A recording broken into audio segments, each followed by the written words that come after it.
네, 오늘 이코노미톡 시간에는 아름 리서치의 최성환 대표, 리서치 아름의 최성환 대표 모시고 시장 상황을 좀 전반적으로 한번 두루 한번 좀 점검을 해보고 향후 얘기 좀 나눠보도록 하겠습니다. 대표님 어서 오십시오. 네, 안녕하십니까. 코스피가 어제 사상 최고치 갱신하고 오늘도 뭐 조금 상승폭이 줄어들긴 했습니다. 지금 3,333 딱 찍고 있네요. 어제보다 0.5% 오르고 코스닥은 그냥 강보합, 약보합 왔다 갔다 하는 정도긴 합니다. 예, 요즘에 시장 상황이 좀 변화가 좀 이렇게 좀 나타나는 듯한 모습이 나타나고 있는데 이번에 역대 최고치 경신한 거 이게 단순히 뭐 제도가 예를 들면 대주주 뭐 기준이 50억으로 하는데 이것만 가지고 해석할 수는 없을 것 같은데 어떻게 보세요? 일단 시장이 뭐 정치적인 요인을 우리들이 감안하지 않을 수가 없는 상황이고요. 그럼요. 네, 일단은 지난 4월달에 이제 헌법재판소에서 대통령 탄핵이 결정이 되면서 어떻게 보면은 4월 9일날 코스피가 이제 2,300포인트 정도로 최저점을 기록을 했었거든요, 연중에. 그리고 나서 이제 6월 초에 대통령 선거가 있었고, 대통령 선거가 있으면서 이제 과거의 수준까지 이제 회복하는 모습들을 보여줬습니다. 그 이후에 이제 계속적으로 그 저점에서 올라오게 되면서 뭐 7월 달까지 이제 상승 랠리, 뭐 우리끼리는 이제 허니문 랠리라고 이렇게 얘기를 많이 했었죠. 그렇죠. 그리고 이제 7월, 8월 달에 3,200포인트 정도 박스권대에서 이제 움직이게 되면서 어떻게 보면은 시장이 이제 고점이 아니냐 하는 그런 우려감들이 많이 나타났었는데 최근에 이제 주가가 다시 한번 반등이 나오면서 어떻게 보면은 뭐 사상 최고치까지 이르게 된 그런 요인이 이제 정치적인 그런 부분들이 많이 작용했다라고 말씀드릴 수가 있겠습니다. 네. 일단 수급적으로 좀 살펴볼 필요가 있겠는데요. 이 부분은 이제 2024년도에 상당히 이제 해외 쪽으로 빠져나가는 그런 투자 자금들이 많이 있었습니다. 그렇죠. 뭐 성학개미 판이었으니까. 네, 맞습니다. 2024년도에 뭐 아무래도 국내 증시가 또 너무 안 좋았었고, 안 좋기도 했고, 네, 반면에 또 미국 증시는 너무 좋았기 때문에, 맞습니다. 예, 거래 금액으로 대비했었을 때는 2023년도 대비해서 2배 가까이 증가하는 그런 수치를 나타냈거든요. 그렇지만 올해 들어가지고는요, 같은 기간 지난해와 올해를 비교해 봤었을 때 해외에 투자되고 있는 그런 거래 비중이 한 자릿수대 상승에 그치고 있기 때문에 어떻게 보면은 시장에 돈들이 그렇게 많이 빠져나가고 있지는 않다라고 볼 수가 있습니다. 작년 대비해서 특히나. 그리고 이제 펀더멘털 쪽으로 봤었을 때는 방산이라든지 조선, 금융 같은 이런 섹터들이 실적들이 많이 좋아지게 되면서 어떻게 보면은 시장을 올해 이끌었다고 볼 수가 있겠고요. 대외적으로도 미국에서 금리나 이슈들이 계속적으로 나오면서 시장이 견고하게 상승을 하고 있는 상황이기 때문에 국내 증시가 이런 부분에서 복합적인 영향을 받지 않았나 그렇게 생각하고 있습니다. 참 시장이 올라갈 때 그렇게 한두 가지 이유로만 딱 이렇게 해석을 하기는 어렵죠. 물론 주도하는 뭐가 섹터가 있거나 주도하는 모멘텀이 있을 수 있겠습니다만 이게 오늘 이제 이재명 대통령 이제 잠시 후 이제 9시 반 다 됐으니까 한 30분 뒤면 이제 기자회견 시작을 할 텐데 양도세도 그렇고 양도세 기준이죠. 그다음에 배당수 분리과세 관련된 것도 있고, 그다음에 자사주 소각 의무화 관련된 부분들도 있고, 이게 시장에서 가장 관심이 좀 쏠려 있는 주요 이제 정책적인 부분들인 거잖아요. 시장에서 원하는 내용대로 이렇게 대통령이 얘기를 할 것이냐, 이게 아무래도 가장 큰 관심사인 것 같습니다. 일단은 가장 큰 이슈가 됐었던 게 이제 지난달에 대주주 요건이 뭐 더 낮아질 거다, 더 강화가 될 거다. 50억이었던 게 10억으로 낮아진다고 했으니까. 그런 이야기들이 있으면서 시장에 엄청난 충격을 좀 가져오게 됐었는데요. 불과 이제 뭐 화요일이었었나요? 저도 이제 그 인터넷상에 떠도는 그런 이야기들로 듣기는 했는데 이제 그 대주주 요건이 계속적으로 이제 뭐 지금 현행인 50억 원에 뭐 코스피 1% 이상, 코스닥 2% 이상 이 기준이 이제 유지가 될 거다라는 이야기들이 돌면서 뭐 증권 주소부터 상당히 상승세를 나타내는 모습을 보여줬습니다. 그래서 이런 부분들이 어떻게 보면은 최근에 이제 트럼프식의 협상의 기술이 저희 그 사회에서 많이 목격이 되게 되는데 이렇게 이제 한번 뭐 반대적인 그런 의견들이 시장에 나오게 되면서 관심을 확 이끌었다가 판을 키운 다음에 이제 좀 봉합되는 그런 모습들을 좀 많이 보여주는 것 같습니다.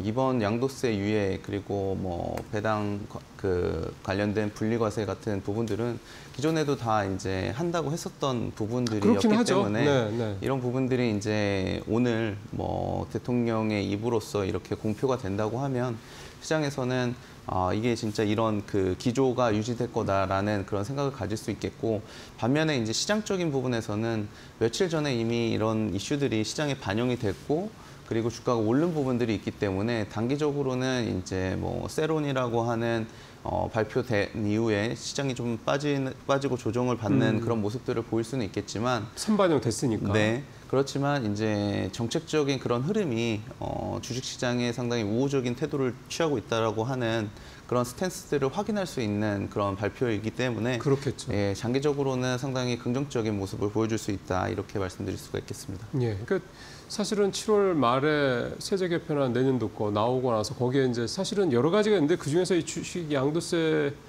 대주주 기준 이게 바뀐 것 때문에 50억, 10억으로 낮춘 것 때문에 되게 좀 정말 말이 많았던 거잖아요. 네, 사실 그때 맞습니다. 막 거의 뭐 기세 등등하게 올라가던 시장을 완전히 꺾어서 그렇다 해서 또 근데 많이 빠진 것도 아니었잖아요. 그때 그래도 그날의 충격이 코스피는 거의 3% 정도 가까운 하락을 보여줬기 때문에 이게 이제 아까 말씀드린 것처럼 국내에 언제든지 해외로 빠져나갈 자금들이 그렇죠. 있다고 그게 보는 참, 건데요. 네. 네.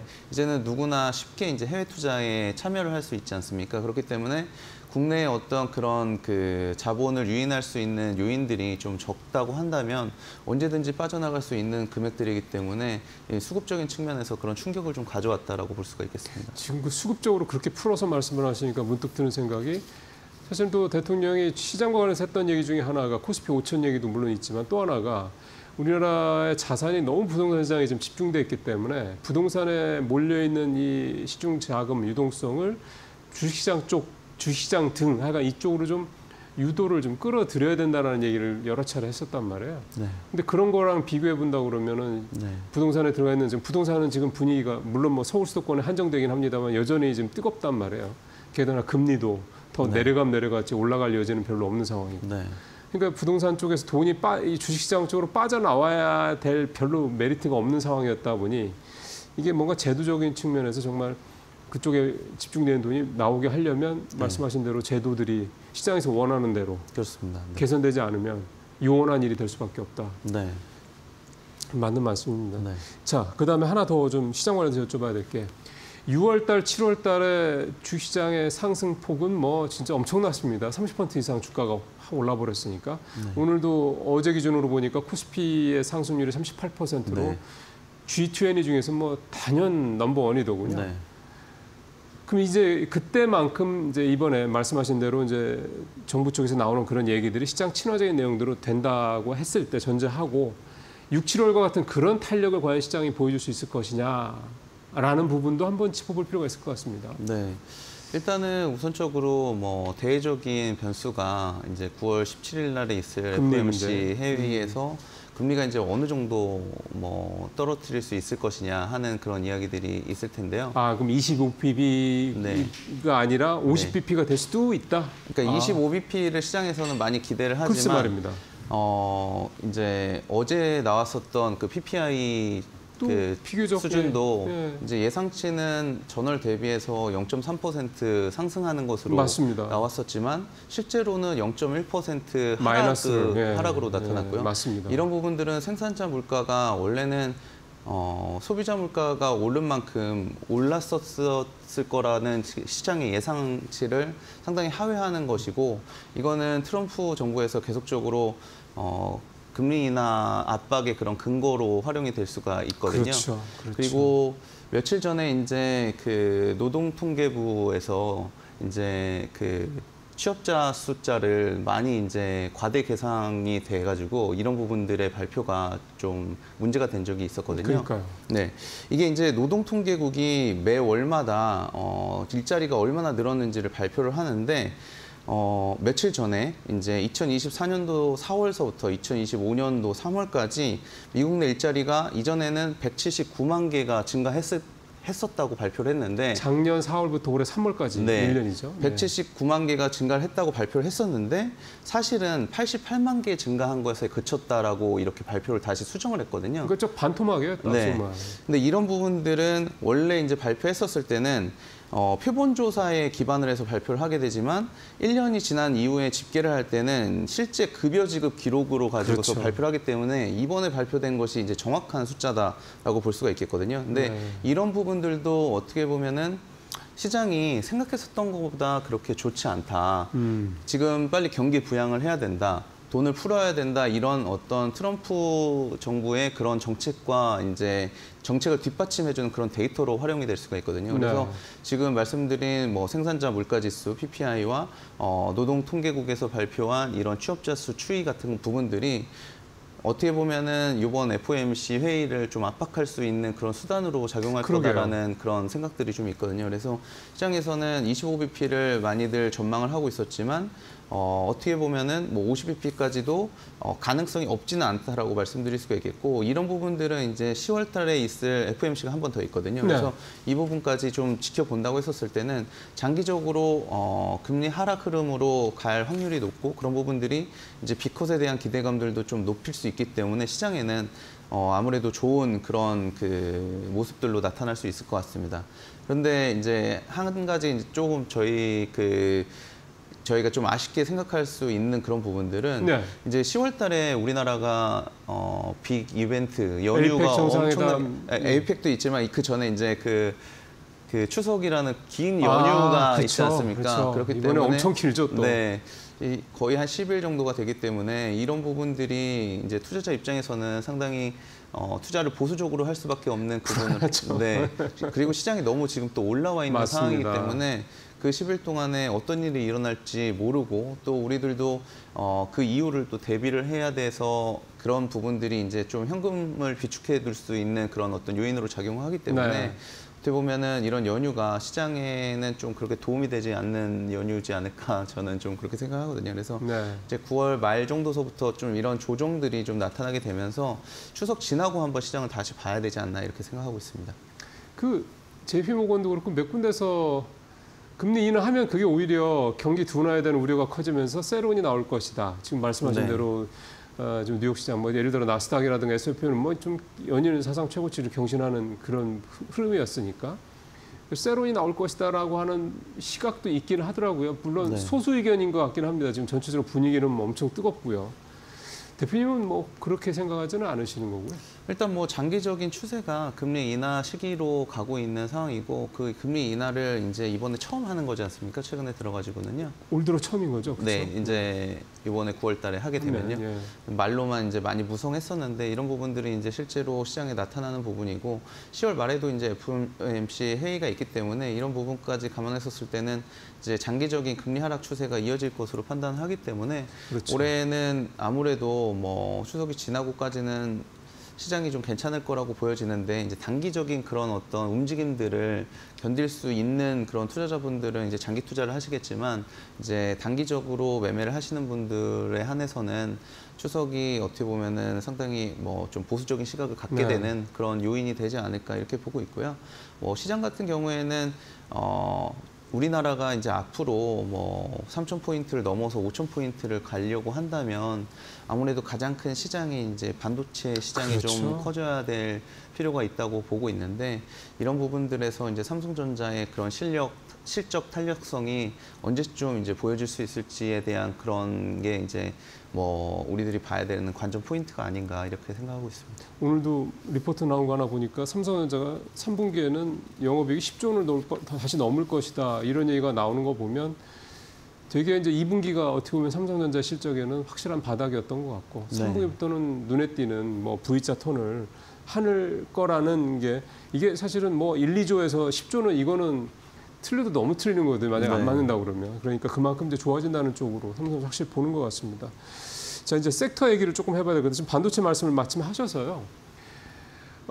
샘 알트만이 거품론 살짝 얘기했던 게 그때 잠깐 주춤하다 뭐 오래 가지도 않았고 그 다음에 어제 오라클 실적 발표한 거 보면은 뭐 내년에는 클라우드 쪽이 무려 뭐 1, 20%가 아니라 77% 성장한다 이런 얘기 나오고 있고 네. 이렇게 뭐 계속해서 지금 AI 인프라 투자에 대한 뭐 그런 지난번에 트럼프 대통령이랑 그 빅테크 CEO들이랑 간담회 할 때도 보면은 뭐 다들 투자 내년에 더 한다 이런 얘기하는 거 보면 이쪽은 열기가 뭐 그렇게 주춤할 것 같은 게 전혀 안 보이네요.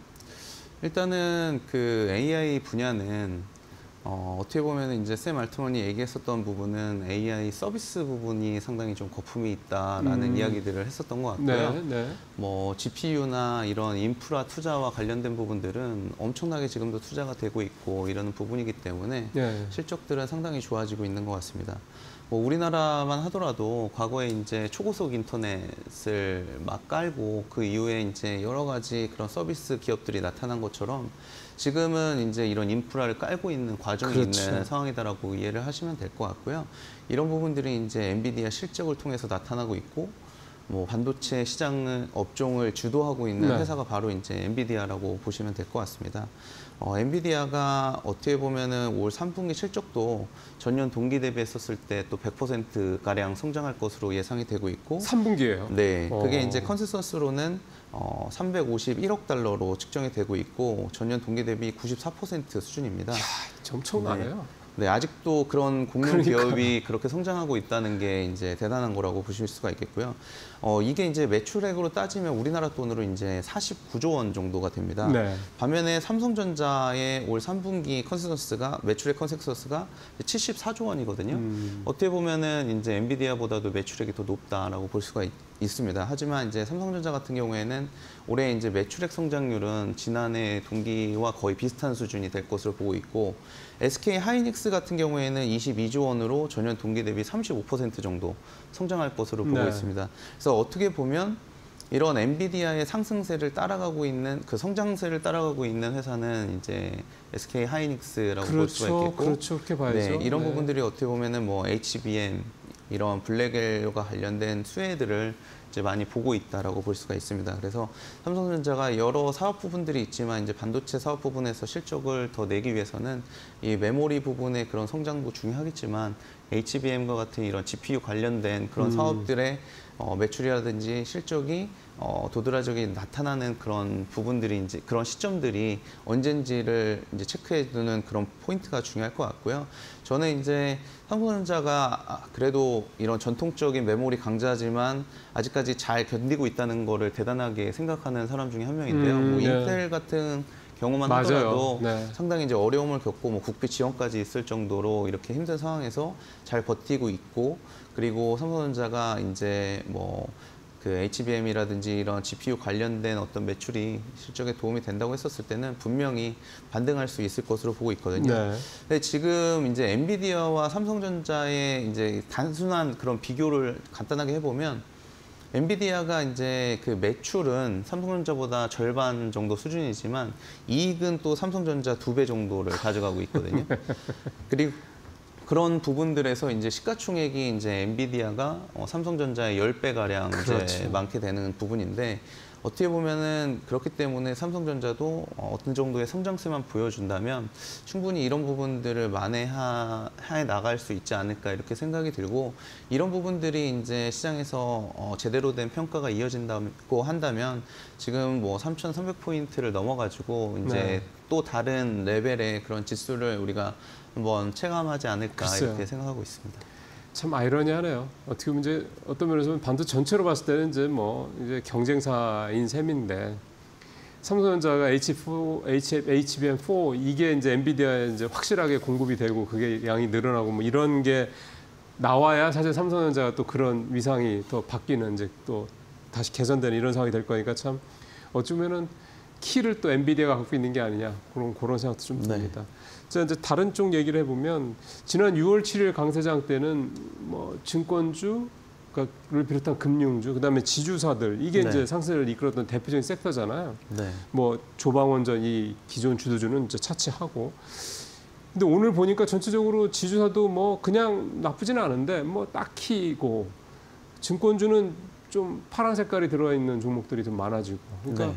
그때처럼 이번에 장이 다시 간다고 그랬을 때도 역시 증권이나 지주사들 얘네들이 갈 거냐 이런 섹터에 대한 부분도 한번 좀 짚어볼 필요가 있을 것 같습니다.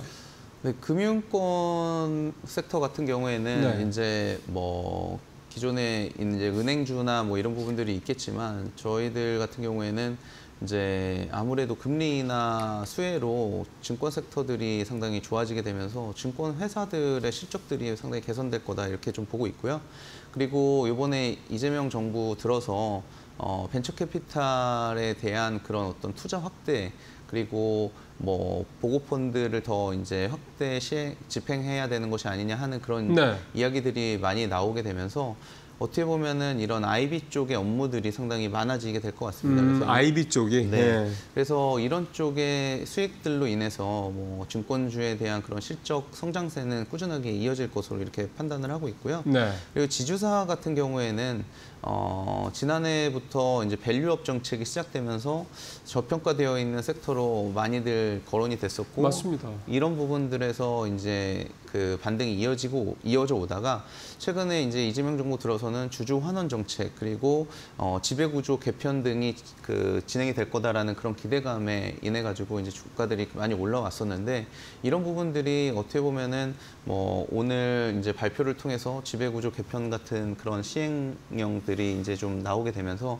좀 다시 한번 탄력을 받는 그런 모습들을 보여주지 않을까 생각이 되거든요. 그래서 어떻게 보면은 증권주와 뭐 지주사 관련된 회사들은 꾸준하게 좀 관심을 가져볼 필요가 있다고 저는 생각하고 있습니다. 혹시 이것들 외에 대표님이 나는 요즘에 여기가 좀 눈에 자꾸 들어오더라 하는 섹터가 있으십니까? 저는 이제 뭐 매번 말씀드렸던 것처럼 AI 로봇 관련된 섹터가 거의 뭐 앞으로 우리 10년을 책임질 그런 섹터다라고 생각을 하고 있고요. 네. 그 부분들이 이제 많이 말씀을 드렸으니까 오늘은 이제 2차 전지 관련된 말씀을 조금만 드려보려고 하는데 2차 전지 분야가 상당히 지금 많이 빠져 있는 상태고 예, 요즘에 힘들어요. 네. 실적들도 많이 이제 2024년도, 5년도 악화가 되면서 많이 힘든 그런 상황이 있습니다. 하지만 이런 어려운 상황에서 이제 퇴출될 기업들이 또 퇴출이 됐고 살아남은 기업들은 이제 서바이벌 이펙트라고 해가지고 많이들 수혜를 받는 그런 업종들이 이제 생기게 될 거라고 생각이 들거든요. 그러니까 이제 소위 말하는 이제 생존 경쟁을 치료한 다음에 이제 살아남는 데들이 이제 생길 거다. 네. 지금 그래서 이제 에코프로 BM 같은 회사들이 2024년도에 대규모 적자를 기록을 하다가 맞아요. 2025년도 들어가지고 이제 흑자 전환을 그러더라고요. 시작을 했고요. 네. 이런 이제 소재 부분들부터 먼저 흑자 전환이 진행이 되고 있는 그런 상황이고요. 저희가 이제 로봇 섹터도 앞으로 많이 커질 것으로 보고 있는데 이 로봇이 서비스 로봇으로 진화하고 바깥에 이렇게 돌아다니는 로봇이 생기기 위해서는 이 충전과 배터리가 관련된 필요한 거죠. 네, 그런 배터리 수요가 엄청나게 이제 많아질 것으로 보고 있거든요.